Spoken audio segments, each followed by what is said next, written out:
update coming in that we wanted to bring you up to speed with, but something else that we're tracking in our special, nearly 70% of Rajasthan is covered by desert, and the agri-independent population of the state mainly depends on rainfall to make a living. Now, over the years, in efforts to sort of introduce better irrigation systems, we've seen that play out across the state. Tube wells now contribute to over 30% of the state's agricultural as well as domestic needs, but it is these very tube wells that are now running dry. CNBC-TV18 Santia Gora visits Jodhpur, which is one of the state's 10 largest districts which are designated as desert land, but support a majority portion of the agri community. So take a look at this special.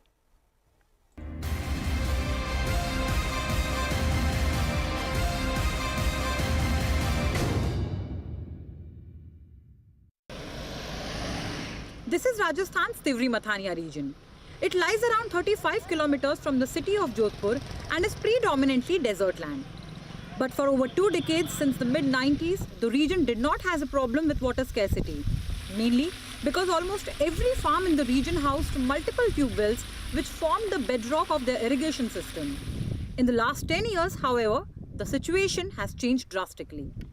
पानी खारा आता, जमीन खारी हो जाती, धान बीज हल्कता नहीं है, हाँ पैदा कुछ नहीं होती। अभी स्थिति बहुत माड़ी है, बोरिंग बहुत ऊंडा गया, पानी ऊंडा गया, अपना ट्यूबवेल करे पानी नहीं मिल रहा है। पहले तो पानी मिलता, अभी तो मिलता ही नहीं है। हम दूसरी जगह से पानी लाते हैं, यहाँ से 3-4 किलोमीटर दूरी से। दूसरा पानी तो आता है, कितना दिन चलेगा कितना दिन नहीं चलेगा वो कोई मालूम नहीं है। वो चलता है तो आधा वो पानी वाला रहा और आधा हमका रहता है, आधा तो वो पानी वाला ले जाता है। For farmers like Dedaram, who cannot afford to depend on the region's irregular rainfall to sustain his 5-acre fields, the situation has become dire. A depleted groundwater table has meant that the 3 tube wells which serviced his farm have become useless. He now fetches water from over 3 kilometers away to ensure his crops of garlic, cotton, groundnuts and chili do not wither away. दिनों दिन पड़ता ही गया, आने भाई एकदम पड़े, दिनों दिन बिल्कुल धीरे धीरे बंद होगा। पर कोई ट्यूबवेल में खारा भी हो गया, ठीक है, बिल्कुल बंद हो गया। हमें पानी इन बारों लाल ये फसल पाई है। अरे हमारी इन साइड में आगे है 2 किलोमीटर पानी बिल्कुल खारा है, जो पानी बारीक होने आवे खारी जमीन ना हो जाए, पावा कौन खेजू खेत पड़िया, क्या काम है। His son and neighbor Sonaram chimes in with some stark numbers. अभी 2 साल पहले हमने एक बोर और कराई थी, जो अभी अब मैं आपको बता रहा हूँ, उसमें एक बूंद भी पानी नहीं मिला है। दूसरी जगह से हम 4-5 किलोमीटर से पानी की व्यवस्था करते हैं, उसका लगभग हमारे हिसाब से 1 बीघे में लाख रुपए का लगभग खर्चा आता है।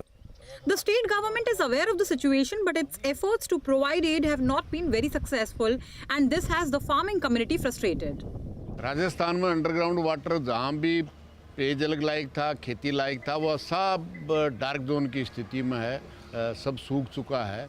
और सरकार ने वाटर सेट के नाम से हज़ारों करोड़ रुपया इन्वेस्ट किया है, लेकिन वो भ्रष्टाचार के गया है।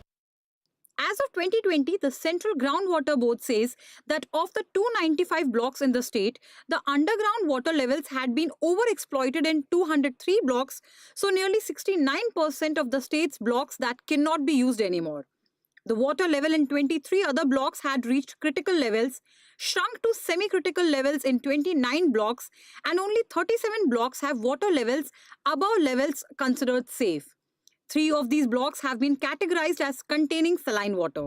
The report also points to rising level of magnesium, fluoride, chloride, sulfate, calcium, uranium, and arsenic in groundwater.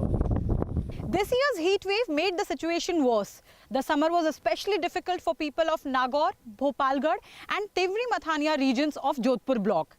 Farmers in these regions depend on rains for their irrigation and domestic needs, and the unpredictability makes this less than a favorable situation for a state like Rajasthan. Every government which has ruled the state so far has claimed that it has worked to improve groundwater levels, but neither data nor ground realities support these claims.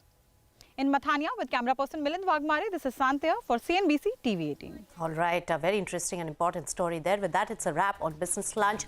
Thanks so much for tuning in.